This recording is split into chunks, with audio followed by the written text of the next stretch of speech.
Today we're talking about the shadow and the shadow cognitive functions.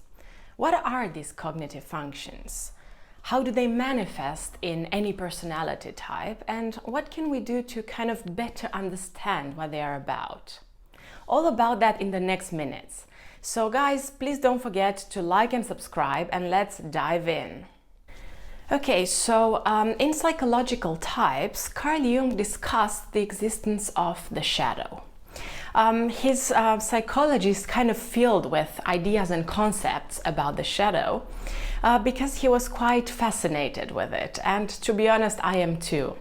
If you remember last week in the video where we discussed the individuation process, we also touched a little bit on various aspects of the self that are related to the idea of ecocentric psychology and how we can understand the human psyche on a specific map. Well, the same map that focuses on understanding the mysterious part of ourselves says that there is a shadow to who we are. And this shadow basically reflects a more unconscious, repressed part of the self. It's a part of ourselves that we don't necessarily see in us, but it's likely that other people see it easier. It's a part of ourselves that kind of is in the back of our ego, of our conscious functions, and supports it from the back, sometimes in a helpful way because it consolidates what it already is, and sometimes it kind of distracts it and leads to certain unhealthy behaviors, because it's very difficult to have conscious awareness when it comes to these shadow functions. It's much more difficult to employ them when we want to do it. At least this is what Jung's theory highlights. Surely it's debatable in one way or another, because developing awareness of certain cognitive functions that are in your shadow stack might lead to you being a little bit better at understanding when and how you can employ those functions. But I'm pretty sure the control we have over them is extremely limited. There is a particular metaphor that I really like when it comes to the shadow, and I imagine things like this. There's a circle that is filled with lots of things. It's basically filled with all kinds of behaviors, all kinds of emotions, all kinds of cognitions. And we as humans, beyond our psychological type, just in general, we can be everything. We have access to everything, all kinds of cognitions, all kinds of feelings, all kinds of behaviors. However, the part of ourselves that we consciously manifest and the part of ourselves that we are aware of and see ourselves to be like is a very tiny spot onto that big circle. It's just one little yellow spot onto a circle of darkness. And everything around is also dark because it's unexplored and it's unmanifested. And that is basically the shadow of who we are. And it's an extremely interesting but also potentially dangerous journey to kind of dive in and understand what the unconscious of our psyche can provide us with. What are the resources? What kind of things we can learn from there? And how can we better gather data and information from there?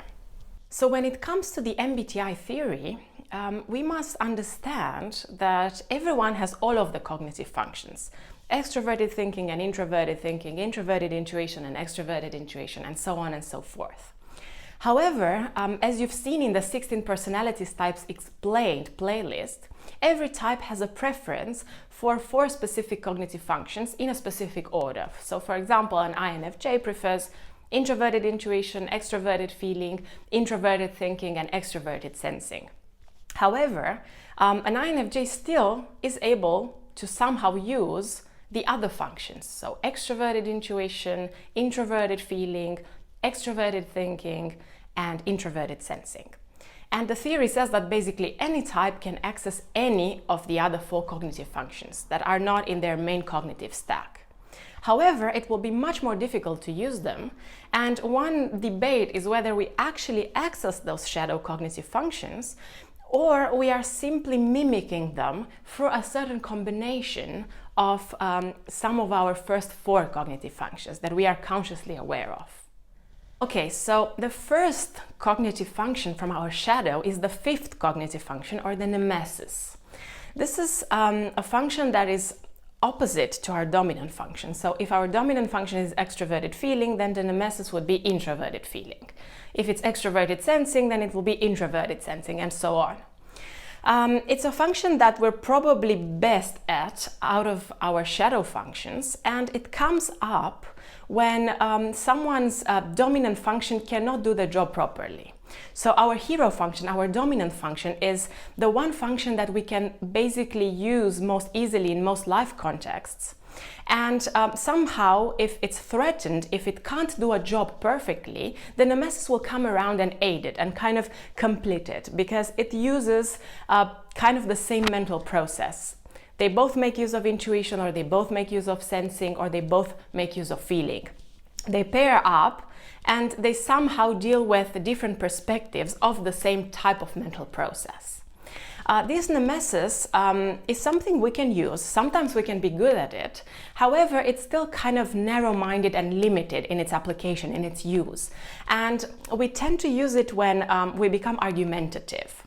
At the same time, we kind of easily notice it in others, and we might become annoyed when we see it in other people because we project it and we're not very aware that we do that. And therefore, we might believe that those people are kind of argumentative towards us, or they're opposing us. So someone with dominant introverted feeling, an INFP or an ISFP, might feel like an ENFJ or an ESFJ, who make use of hero extroverted feeling, are kind of opposing them and triggering them. The sixth cognitive function from our stack is the critical parent, or the critic. This function is the opposite function of our parent or auxiliary function. So if our second function is introverted thinking, then in this case the critic would be extroverted thinking. If it's introverted feeling, then it would be extroverted feeling, and so on. The critical parent is the function that is kind of like a nagging thought in our mind. It tries to kind of trigger us and criticize us for who we are, for what we do. For example, in the case of the INFJ, the critic is introverted feeling, and this function might get triggered when extroverted feeling is used and kind of highlight certain aspects that introverted feeling would not approve of. Oh, you're being fake. Oh, you're not being a good person. Oh, inherently, you're not as good as you want to be. And this can happen with any other cognitive function that is in this specific position. They're that critical parent voice in our head that is kind of harsh towards us and doesn't accept us very well, and tries to kind of get us into a process that rejects who we are, and it rejects our opinions, and it focuses on the negative rather than the positive. Then we have the seventh cognitive function, the trickster or the blind spot. According to Carl Jung, this is the function that we probably have the most difficulty dealing with, and it can be very problematic because we don't really see it in ourselves. It's the part of our shadow that we probably have very, very, very much difficulty accessing. It can come up when we feel that our ego is threatened. It can come up in situations when we find it difficult to understand it in someone that is using it, and therefore it triggers us quite a lot. And we usually use it in a very destructive way. We can become manipulative while using this function, in the sense that we don't really behave like ourselves, and the manipulation that we do is extremely unhealthy, and it leads to us kind of not understanding other people's boundaries, and it makes us overstep those boundaries in the sense that we don't really temper ourselves anymore. And it can be very dangerous, especially because it's so difficult for us to control it in ourselves.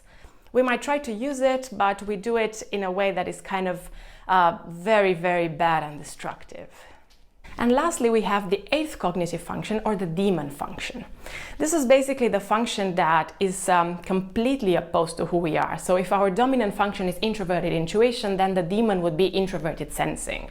If the dominant cognitive function is extroverted feeling, then this would be extroverted thinking.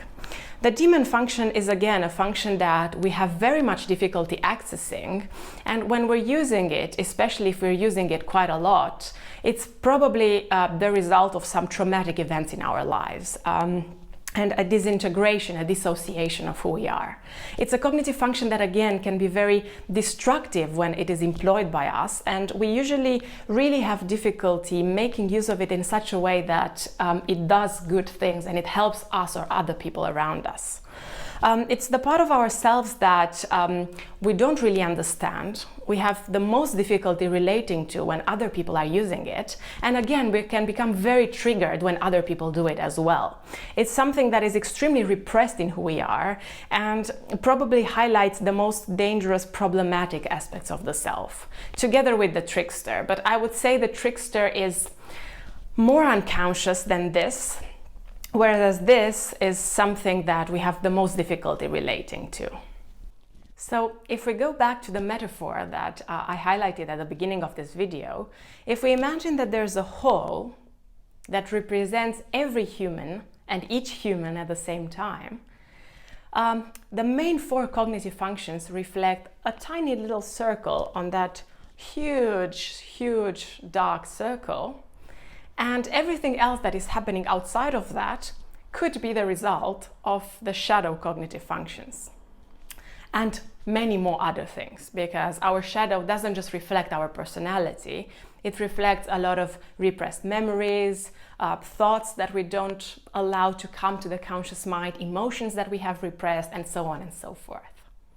So I really hope you enjoyed this video. Please let me know what you think in the comments below, and don't forget to like and subscribe. See you next week with another video.